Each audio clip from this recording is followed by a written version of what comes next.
تو اللہ کا نام لے کر شروع کرتے ہیں. بسم اللہ الرحمن الرحیم. وَقَضَىٰ رَبُّكَ أَلَّا تَعْبُدُوا إِلَّا إِيَّاهُ. یہ پہلی کمانڈ ہے. اور تمہارے رب نے یہ بات طے کر دی تھی کہ مت پوجنا کسی کو سوائے اس کے.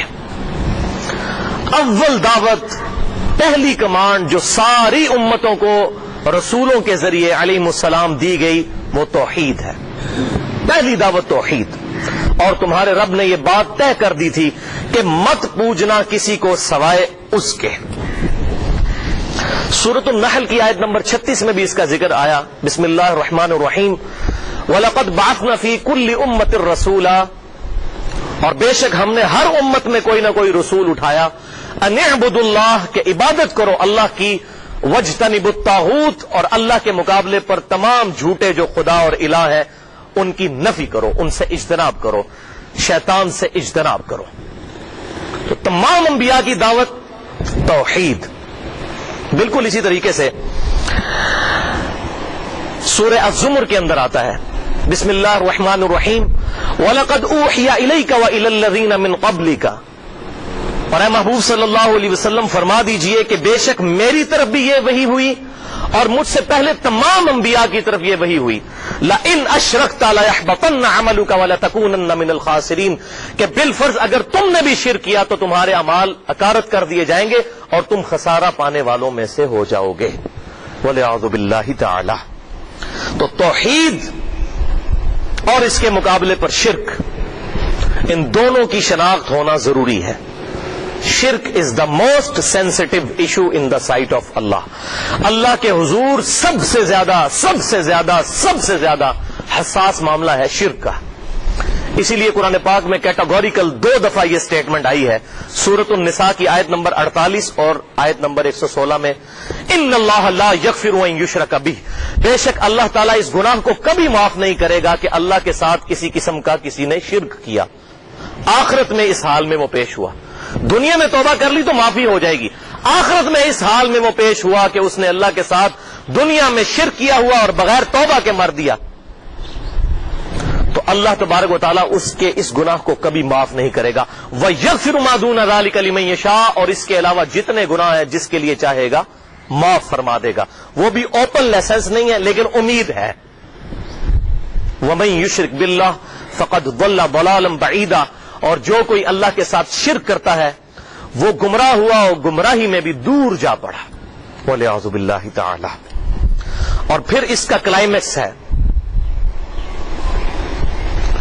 سورۃ المائدہ کی آیت نمبر 72. بسم اللہ الرحمن الرحیم. انہ من یشرک باللہ فقد حرم اللہ علیہ الجنہ ومأواہ النار وما للظالمین من انصار. بے شک جس کسی نے اللہ کے ساتھ شرک کیا اللہ نے اس پر جنت حرام کر دی ہے، اس کا ٹھکانہ ہے دوزخ اور وہاں اس کا کوئی مددگار نہیں ہوگا. حتیٰ کہ امام کائنات صلی اللہ علیہ وسلم بھی اس کی کوئی مدد نہیں فرما سکیں گے. چنانچہ صحیح بخاری اور صحیح مسلم کی متفق علیہ حدیث ہے. امام کائنات سید الاولین والآخرین شفیع المذنبین رحمت للعالمین سیدنا و مولانا امام اعظم محمد رسول اللہ صلی اللہ علیہ وسلم نے فرمایا اللہ تعالیٰ نے ہر نبی کو ایک مقبول دعا دی تھی. جو دعا اس پیغمبر نے اسی دنیا میں کر لی اور میں نے اپنی دعا اپنی امت کے لیے چھپا کر رکھی ہے، میں اس دعا کے ذریعے اپنی امت کی شفاعت کروں گا اور میری اس دعا کے ذریعے میری ہر امت میں سے میرے ہر شخص کو نفع پہنچے گا سوائے اس شخص کے کہ جس نے اللہ کے ساتھ کسی قسم کا شرک کیا ہوا، اس کو شفاعت نہیں نصیب ہوگی. شرک is the most sensitive issue in the sight of اللہ. اللہ کے حضور سب سے زیادہ حساس معاملہ ہے شرک کا. اور یہاں پر بھی بنیادی دعوت وہی دی گئی. وَقَضَىٰ رَبُّكَ أَلَّا تَعْبُدُوا إِلَّا إِيَّاهُ اور تمہارے رب نے یہ بات طے کر دی تھی کہ مت پوجنا کسی کو سوائے اس کے. اور اسی بنیادی دعوت کی طرف پھر سورہ آل عمران میں بھی اللہ تعالیٰ نے 64 نمبر آیت کے اندر دعوت دی اہل کتاب کو، جیوز اور کرسچنز کو. بسم اللہ الرحمن الرحیم. قُلْ يَا أَهْلَ الْكِتَابِ تَعَالَوْا إِلَىٰ كَلِمَةٍ سَوَاءٍ بَيْنَنَا وَبَيْنَكُمْ آؤ اہل کتاب اس ایک بات پر تو ہم اکٹھے ہو جائیں جو تم میں اور ہم میں کامن ہے. اللہ نعبد الا اللہ کہ ہم کسی کو نہ پوجیں سوائے اس کے، صرف اس کی عبادت کریں. ولا نشرک بہ شیئا، اور اس کے ساتھ کسی کو شریک نہ ٹھہرائیں، ولا یتخذ بعضنا بعضا اربابا من دون اللہ، اور ہم آپس میں ایک دوسرے کو اپنا رب نہ مان لیں، علماء کو یا انبیاء کرام علیہ السلام کو ایک دوسرے کا رب نہ مان لیں۔ فَإِن تَوَلَّوْا، اور اگر یہ منہ پھیر جائیں، فَقُولُوا اشْهَدُوا بِأَنَّا مُسْلِمُونَ، تو اے محبوب صلی اللہ علیہ وسلم آپ فرما دیجئے کہ ہم تو یہی گواہی دیتے ہیں کہ ہم اپنے رب کے حضور بے شک سر تسلیم خم کرنے والے ہیں، ہم شرک میں مبتلا نہیں ہوتے۔ یہ بے شک ہوتے رہے۔ اللہ اکبر کبیرہ۔ تو شرک is the most sensitive issue in the sight of اللہ، اللہ کے حضور سب سے زیادہ حساس معاملہ ہے شرک کا۔ تو دیکھ لیں یہاں 10 کمانڈمنٹس میں بھی پہلی کمانڈ اور پہلا حکم شرک کی سینسٹیوٹی کے اعتبار سے آیا۔ اب شرک کے حوالے سے 2 باتیں جو ہیں وہ بنیادی سمجھ لیجئے تاکہ توحید بھی سمجھ آ جائے اور اس کے مقابلے پر شرک بھی سمجھ آ جائے۔ وہ ہے سورۃ الفاتحہ کی آیت نمبر 4، جو اللہ تبارک و تعالیٰ نے ہم سے ہر نماز میں عہد لیا ہے، ایاک نعبد و ایاک نستعین، اے اللہ ہم صرف تیری ہی عبادت کرتے ہیں اور کریں گے۔ یہ پریزنٹ ٹینس کے لیے بھی ہے اور فیوچر کے لیے بھی۔ وَإِيَّاكَ نَسْتَعِينُ، اور عبادت کی اعلیٰ ترین شکل یعنی دعا صرف تجھی سے مانگیں گے۔ غائب میں مدد کے لیے پکارنا یہ ہے دعا، اور یہ بھی اللہ تعالیٰ کے ساتھ ہے خاص۔ إِيَّاكَ نَعْبُدُ وَإِيَّاكَ نَسْتَعِينُ۔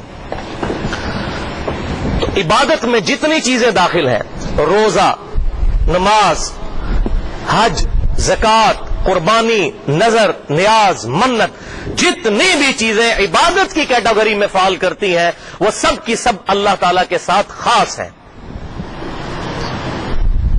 حالانکہ دعا بھی عبادت میں شامل ہے، لیکن غور کریں اللہ تبارک و تعالیٰ کے ڈیوائن وزڈم میں یہ بات موجود تھی کہ سب سے زیادہ شرک ہونا ہے دعا والے معاملے میں۔